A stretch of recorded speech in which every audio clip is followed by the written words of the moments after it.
qu'Elpicto, c'est un traducteur. C'est-à-dire que c'est un logiciel qu'on va installer sur un smartphone ou sur une tablette et qui va permettre à un moment donné de faciliter la communication avec des personnes qui sont porteurs d'autisme et qui sont porteurs de troubles de la communication. En fait, la fonctionnalité principale de l'application, c'est le fait que moi, je suis parent, je vais pouvoir me servir du micro. Et donc, en cliquant sur le micro, j'arrive dans une interface dans laquelle je vais pouvoir dire « Est-ce que tu as soif ?»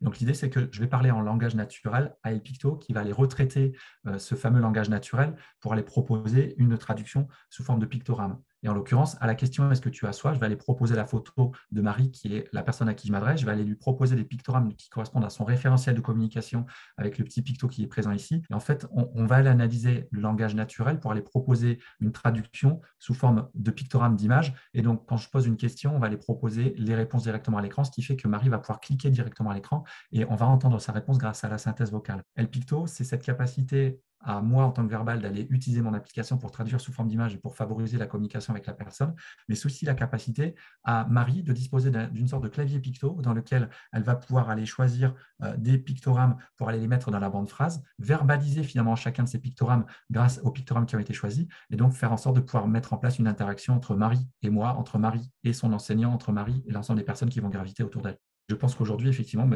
il faut que notre société intègre le fait que la technologie, elle est partie prenante de notre organisation quotidienne et elle n'est pas suffisamment intégrée dans les processus d'apprentissage. J'en passe en connaissance de cause. Hein. J'ai 2 enfants. Mes 2 enfants sont tous les deux dans un cursus scolaire en maternelle et en élémentaire. Et l'accès au monde de la technologie, alors qu'ils y ont accès à la naissance, dans le système éducatif, j'ai vraiment l'impression que ça fait pas partie, c'est pas une matière à part entière comme on peut le parler du français, comme on peut parler de l'histoire, comme on peut parler de la géographie. En fait, les enfants, aujourd'hui, quand ils naissent avec un smartphone dans la main, ils font déjà tout un tas de choses sans vraiment comprendre ce qu'il y a derrière. Et je pense qu'il y a vraiment la nécessité de communiquer pour qu'on puisse avoir son libre arbitrage et comprendre pourquoi on va prendre telle ou telle décision. Je pense que l'école, elle est là pour apprendre à vivre ensemble. Le vivre ensemble aujourd'hui, on ne peut pas le mettre de côté. Et ça concerne aussi un certain nombre de technologies qui sont mises en place. Et moi, j'ai vraiment tendance à penser que l'école est vraiment un endroit dans lequel il faut commencer à amorcer les discussions sur ce que c'est que la technologie. Alors, on en parle d'éducation civique, mais en fait, l'éducation civique, ça englobe aussi les actions qu'on va réaliser sur Internet, parce que finalement, toutes les familles n'ont pas la chance non plus d'être connectées et d'avoir la connaissance finalement qui vont permettre d'inculquer ça aux enfants. Je pense que c'est mettre de côté une grande partie de notre réalité. Et la place de la famille, elle est extrêmement importante. Il faut qu'il y ait une politique, en quelque sorte, de gestion des écrans au sein de la maison. Donc, je ne dis pas qu'il faut interdire ou qu'il faut autoriser, qu'il faut ouvrir les vannes, ça fait partie de l'éducation. Et je pense que ça fait partie de l'éducation parentale que de dire, OK, tu as envie d'avoir accès pour faire un jeu sur la tablette ou autre, certes, tu vas pouvoir y avoir accès, mais encore une fois, les enfants, ils n'ont pas encore une liberté telle et un niveau de maturité tel qu'ils vont être capables de s'autoréguler. Aujourd'hui, la technologie, elle est incontournable. Ça apporte un certain nombre de choses enfin, revenir en arrière, je ne pense pas que ce soit forcément, enfin à mon sens, je ne pense pas que ce soit forcément une bonne solution.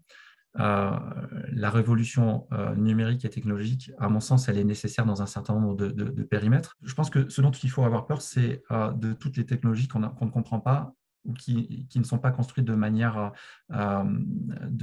transparente.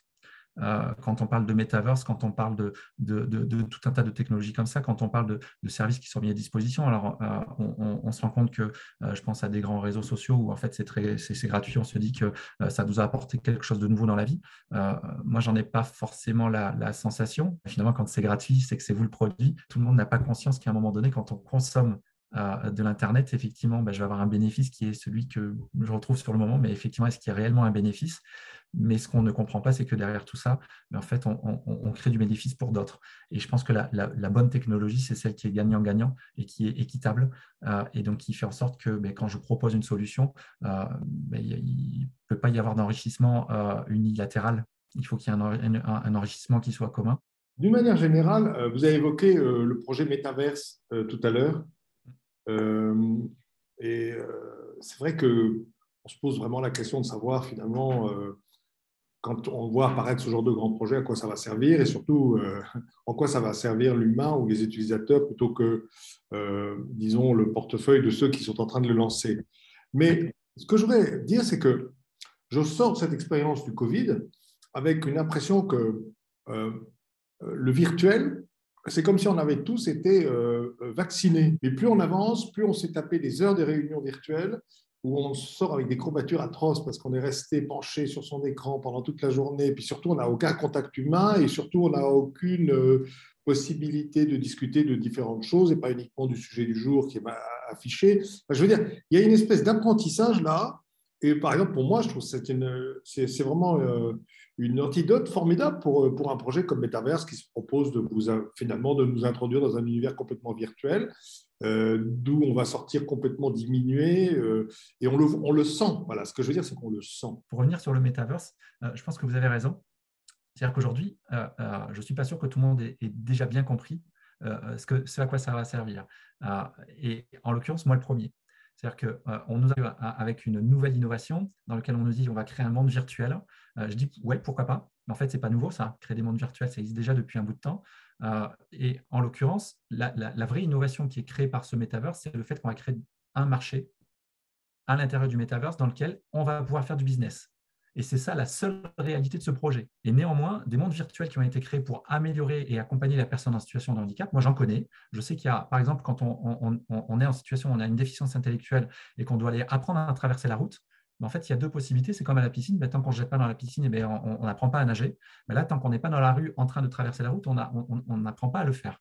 Et donc, je connais des structures qui ont créé des environnements virtuels dans lesquels on met des casques virtuels et dans lesquels les personnes en situation de handicap vont apprendre à réaliser un certain nombre d'actions du quotidien, mais de manière complètement sécurisée. Je suis dans une salle, sauf qu'en fait, j'ai retranscrit la réalité en monde virtuel et je vais apprendre à appliquer les bonnes pratiques dans le fait de traverser la route de manière complètement sécurisée. Et donc, c'est là où moi je vois un intérêt dans le monde virtuel et dans la technologie telle qu'elle est faite. C'est là où je vois un peu moins, à mon niveau, d'intérêt dans l'usage du Metaverse. Je n'ai pas encore aujourd'hui compris comment ça peut aider à faciliter les interactions entre êtres humains. Aujourd'hui, notre environnement, il est construit à partir de la technologie. Il n'y a plus une journée où finalement, on n'est pas à un moment donné de la vie connecté à la technologie. On n'est pas à un moment donné connecté à son téléphone. Moi, même à titre perso, la première chose que je fais quand je me réveille le matin, et c'en est presque affligeant, c'est que je regarde mon téléphone.